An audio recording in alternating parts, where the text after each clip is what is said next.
Film की शुरुआत में हम देखते हैं कि क्लोई एयरपोर्ट पर थी। उसके पिता एक पायलट थे और आज उनका जन्मदिन था, लेकिन अचानक उन्हें एक जरूरी उड़ान भरनी पड़ी, जिसकी वजह से उनका प्लान कैंसिल हो गया। क्लोई अपने पिता से मिलने एयरपोर्ट गई थी। वहीं उसने देखा कि एक रिपोर्टर शहर की तबाही पर रिपोर्टिंग कर रहा था। तभी एक महिला रिपोर्टर के पास आई और कहने लगी, जो कुछ भी यहाँ हो रहा है वो सब पहले से ही बाइबल में लिखा हुआ था। क्लोई ये सुनकर उससे पूछती है, अगर भगवान सब कुछ जानते हैं तो वह मासूम लोगों को मरने क्यों दे रहे हैं? वह उन्हें बचा भी तो सकते हैं। उस महिला के पास कोई जवाब नहीं था और क्लोई वहां से चली गई। इसके बाद रिपोर्टर क्लोई के पास आया और उसे धन्यवाद कहा, क्योंकि क्लोई ने उसे उस महिला से बचाया था। वो दोनों बैठकर बातें करने लगे। क्लोई ने बताया, मेरी माँ को भगवान पर बहुत विश्वास है, हम अक्सर इस बारे में बहस करते हैं। इसी बीच क्लोई के पिता को दिखाया जाता है, जो अपनी शादी की अंगूठी उतार देते हैं। फिर वह क्लोई और रिपोर्टर को एक साथ बैठा देख सोचते हैं कि शायद दोनों दोस्त बन गए हैं। थोड़ी देर बाद क्लोई अपने पिता से मिलने जाती है। वह उनसे कहती है कि माँ और उनके रिश्ते को ठीक कर लें, लेकिन पिता जवाब देते हैं, मुझे नहीं लगता कि अब कुछ ठीक हो सकता है। हमारी शादी को काफी साल हो गए हैं। शुरुआत में सब ठीक था, पर धीरे धीरे सब कुछ बिगड़ गया। तुम्हारी माँ हर बात में भगवान को ले आती है, जिसकी वजह से हमारा रिश्ता खराब हो गया। ये कहकर क्लोई के पिता वहां से चले जाते हैं और क्लोई रिपोर्टर के साथ कॉफी पीने चली जाती है। वो दोनों इस बारे में बात कर रहे थे कि लोग भगवान पर इतना विश्वास क्यों करते हैं। तभी एयरपोर्ट का एक कर्मचारी उनके पास आता है और उन्हें लंदन की 2 टिकटें देता है। क्लोई के पिता को लगा कि क्लोई और रिपोर्टर एक दूसरे को पसंद करने लगे हैं, इसलिए उन्होंने ये टिकटें भेजी ताकि दोनों साथ समय बिता सकें। लेकिन क्लोई को ये टिकटें नहीं चाहिए थी। उसने वे रिपोर्टर को दे दी। रिपोर्टर उसी फ्लाइट से जा रहा था जिसे क्लोई के पिता उड़ा रहे थे। प्लेन में जाने के बाद रिपोर्टर ने वह टिकट पायलट को लौटा दी। इधर क्लोई घर के लिए निकल चुकी थी। गाड़ी में उसे अपने पिता की शादी की अंगूठी मिली, जिसे देखकर वह उदास हो गई। घर पहुंचने के बाद वह सबसे पहले अपने छोटे भाई से मिली और उसे गले लगाकर बहुत खुश हुई। अब वह अपनी माँ के पास गई और अपने पिता के बारे में बात करने लगी। वह चाहती थी कि उनके माता पिता का रिश्ता फिर से ठीक हो जाए, लेकिन उसकी माँ फिर से भगवान की बातें करने लगी। इस पर दोनों के बीच झगड़ा हो गया। क्लोई का मन दुखी था, इसलिए वह अपने भाई को लेकर मॉल घूमने चली गई। दोनों वहां बहुत मजे कर रहे थे, लेकिन अचानक उसका भाई पूछता है, माँ और पापा के बीच सब कब ठीक होगा? ये सुनकर क्लोई थोड़ी उदास हो गई, पर अपने भाई को खुश करने के लिए उसे गले लगा लिया और कहा, सब जल्द ही ठीक हो जाएगा। लेकिन तभी अचानक उसका भाई गायब हो गया। उसके हाथ में सिर्फ भाई के कपड़े रह गए थे। वह समझ ही नहीं पाई कि यह क्या हुआ। जब उसने इधर उधर देखा तो पाया कि मॉल में कई लोग गायब हो गए थे। चारों तरफ हड़कंप मच गया था। अचानक उसने देखा कि दूर से एक कार उसकी ओर आ रही थी। वह झटपट उठ खड़ी हुई। वह कार मॉल का कांच तोड़कर अंदर घुस गई। जब क्लोई ने ध्यान से देखा तो पाया कि उस कार का ड्राइवर भी गायब था, जिसकी वजह से कार बेकाबू हो गई थी। जहाँ कुछ लोग डरकर भाग रहे थे, वहीं कुछ लोग मॉल में लूटपाट करने लगे। जब क्लोई बाहर आई तो सड़कों पर भी अफरा तफरी मची हुई थी। कई गाड़ियों के ड्राइवर गायब हो चुके थे, जिसकी वजह से हर जगह ट्रैफिक जाम था। दूसरी तरफ क्लोई के पिता के प्लेन में शुरुआत में सब कुछ सामान्य था, पर अचानक प्लेन बुरी तरह हिलने लगा। जब यात्रियों ने इधर उधर देखा तो उन्हें पता चला कि उनके आसपास बैठे कई लोग गायब हो चुके थे। अब प्लेन भी अपनी दिशा से भटकने लगा था। क्लोई के पिता जल्दी से कॉकपिट में गए तो देखा कि वहां का दूसरा पायलट भी गायब था। उन्होंने किसी तरह प्लेन को संभाला, लेकिन यह सब क्या हो रहा था? लोग अचानक कहां चले गए? ये एक रहस्य था। प्लेन में रिपोर्टर खुद को रिकॉर्ड कर रहा था। वह इस रिकॉर्डिंग को ध्यान से देखने लगा ताकि पता चले कि लोग कैसे गायब हुए, लेकिन वीडियो में भी कुछ नजर नहीं आया। बस इतना दिखा कि लोग एक पल में थे और अगले ही पल वे गायब हो चुके थे। अब पूरे प्लेन में घबराहट फैल गई थी।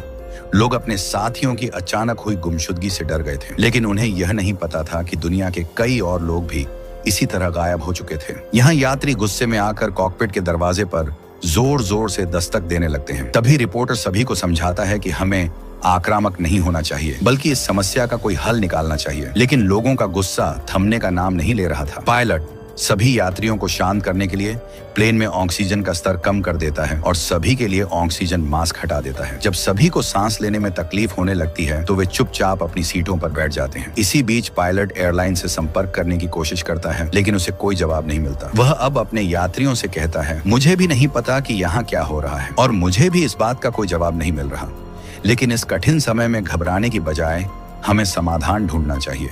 शांत रहिए। लेकिन यात्री इतने डरे हुए थे कि वे रोने लगते हैं। रिपोर्टर विमान से गायब हुए लोगों के परिवारों और दोस्तों का इंटरव्यू लेने लगता है। सभी का कहना था कि उन्हें कोई अजीब एहसास नहीं हुआ, लेकिन अचानक उनके साथी या परिवार के सदस्य गायब हो गए। सिर्फ उनके कपड़े वहां रह गए थे। वहीं एक महिला भी थी जो वॉशरूम जाकर कुछ दवाइयां लेती है और फिर रिपोर्टर से कहती है, यह सब सच नहीं है। एक मुस्लिम व्यक्ति भी था जिसे खुदा पर पूरा विश्वास था।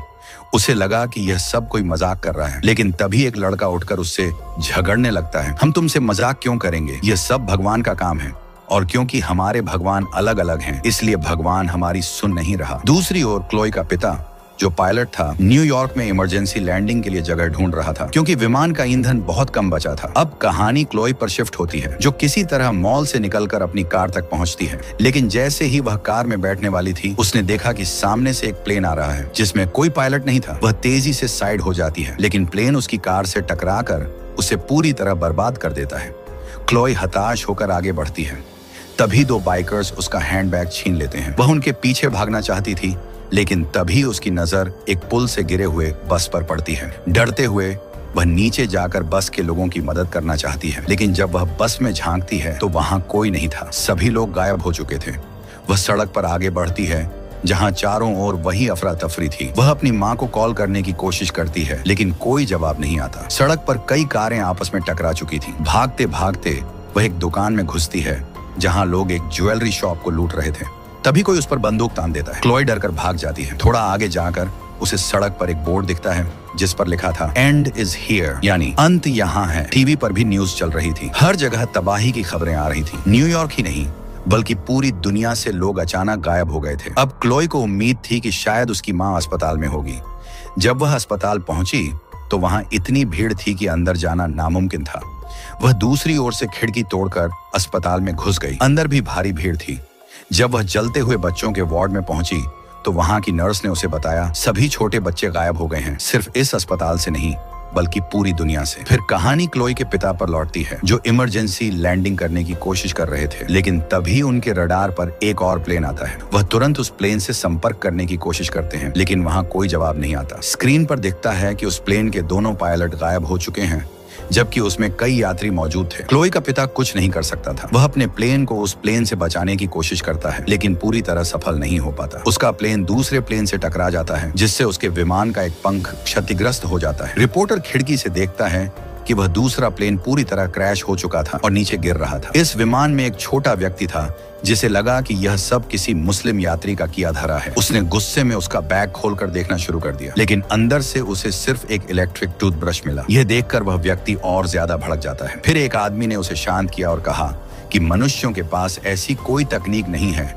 जिससे वे इंसानों को गायब कर सकें। यह निश्चित रूप से एलियंस या किसी बड़ी सभ्यता का काम है। इसी दौरान उसके विमान के पंख भी बुरी तरह कांप रहे थे। रिपोर्टर ने एयर होस्टेस को बुलाया और उसे यह सब दिखाया। एयर होस्टेस ने उससे कहा कि वह पायलट को इसके बारे में बताए। रिपोर्टर ने इस घटना की तस्वीर ली और पायलट के पास गया, जो कि क्लोई के पिता थे। क्लोई के पिता ने कहा कि हमारे विमान के पंख को नुकसान पहुंचा है, जिसके कारण हमें लैंडिंग में बहुत कठिनाई होगी। पायलट खुद स्थिति का निरीक्षण करना चाहता था, लेकिन क्योंकि दूसरा पायलट मौजूद नहीं था, तो उसने रिपोर्टर कैमरून से पंख की स्थिति देखने को कहा।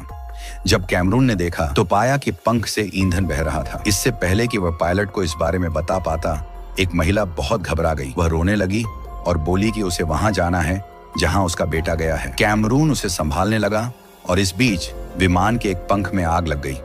यह आग लगातार बह रहे ईंधन के कारण लगी थी। आग देखकर यात्री और भी अधिक घबरा गए। रिपोर्टर कैमरून, जो सभी को शांत करने की बजाय सीधे पायलट के पास गया और उसे आग के बारे में बताया। पायलट ने कहा कि वह इसे बुझाने के लिए कुछ नहीं कर सकता, क्योंकि विमान में पहले से ही बहुत कम ईंधन बचा था। वह बस किसी तरह न्यूयॉर्क में लैंड करना चाहता था। इतने में दिखाया जाता है कि पंख की आग बुझ गई, क्योंकि उस पंख में मौजूद पूरा ईंधन समाप्त हो गया था। दृश्य कट होता है और हम क्लोई को देखते हैं, जो अब अपने घर पहुंच गई थी। उसने अपने पड़ोसियों को देखा, जो अपने प्रियजनों को खोने के कारण बहुत दुखी थे। क्लोई भारी मन से अपने घर में गई। वह अपनी माँ को पुकार रही थी, लेकिन उसे अपनी माँ नहीं मिली। उसे सिर्फ बाथरूम में उसकी माँ के गहने मिले। फिर उसे अपनी माँ की बाइबल मिली, जिसमें एक नोट था जो उसकी माँ ने उसके लिए छोड़ा था। ये देखकर क्लोई बहुत गुस्सा हुई। उसने बाइबल उठाई और गुस्से में घर से बाहर फेंक दी। इसके बाद वह चर्च चली गई। क्लोई बहुत टूट चुकी थी। उसने अपने पिता से पूछा कि यह सब क्या हो रहा है और क्यों। उसके पिता ने कहा कि यह अच्छा हुआ, जो भी यहाँ से गए वे सीधे स्वर्ग चले गए। भगवान ने बच्चों को भी उठा लिया, क्योंकि आने वाला समय बहुत कठिन है। वह अपने प्रियजनों को इस कठिन समय से गुजरते नहीं देखना चाहते थे। क्लोई को उन पर बिल्कुल विश्वास नहीं हुआ और वह गुस्से में वहां से चली गई। फिर हम क्लोई के पिता को विमान में बहुत उदास देखते हैं। उन्हें अपने को पायलट की घड़ी मिली, जिस पर जॉन 3:16 लिखा था। यह बाइबल की एक आयत थी, जिसमें कहा गया था कि लोगों को भगवान पर विश्वास रखना चाहिए। एयर होस्टेस भी एक नोट लाती है, जिस पर वही बाइबल की आयत लिखी होती है। इसे पढ़कर पायलट समझ जाता है कि भगवान ने उन सभी लोगों को अपने पास बुला लिया है जो उन पर विश्वास करते थे। शायद उनकी पत्नी भी उसी में शामिल थी। इस बीच विमान में एक महिला ने सब पर बंदूक तान दी, क्योंकि उसे लगा कि उसके पति ने यह सब किया है ताकि वह उसकी बेटी को चुरा सके। सब लोग उसे शांत करने की कोशिश करते हैं।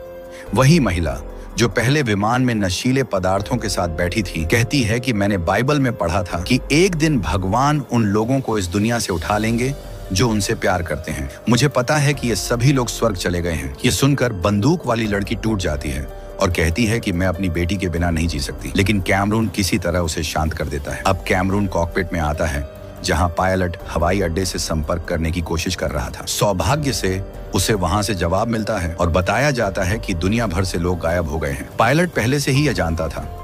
वह कहता है कि वह न्यूयॉर्क में लैंड करना चाहता है, लेकिन उसे बताया जाता है कि ऐसा संभव नहीं है, क्योंकि वहां पहले ही कई विमान क्रैश हो चुके हैं। अब कैमरून कहता है कि उसके पास सैटेलाइट फोन है, जिससे वह अपनी बेटी से आखिरी बार बात कर सकता है। क्लोई, जो अब खुद को खत्म करने वाली थी, तभी उसे अपने पिता का फोन आता है। पायलट क्लोई से कहता है कि वह उससे बहुत प्यार करता है और उसकी माँ कभी गलत नहीं थी। क्लोई जल्दी से उठती है और अपने पिता को एक सुरक्षित लैंडिंग स्थल खोजने का वादा करती है। वह एक कंस्ट्रक्शन साइट पर जाती है और वहां आग जलाकर संकेत देती है। आखिरकार विमान सुरक्षित लैंड हो जाता है। सभी यात्री सुरक्षित बाहर आ जाते हैं। क्लोई, रिपोर्टर और उसके पिता अब शहर की ओर देखते हैं, जहां हर तरफ तबाही का मंजर था। क्लोई के पिता कहते हैं, यह दुनिया का अंत है, लेकिन क्लोई जवाब देती है, नहीं, यह तो सिर्फ विनाश की शुरुआत है। और कहानी यहीं पर समाप्त हो जाती है।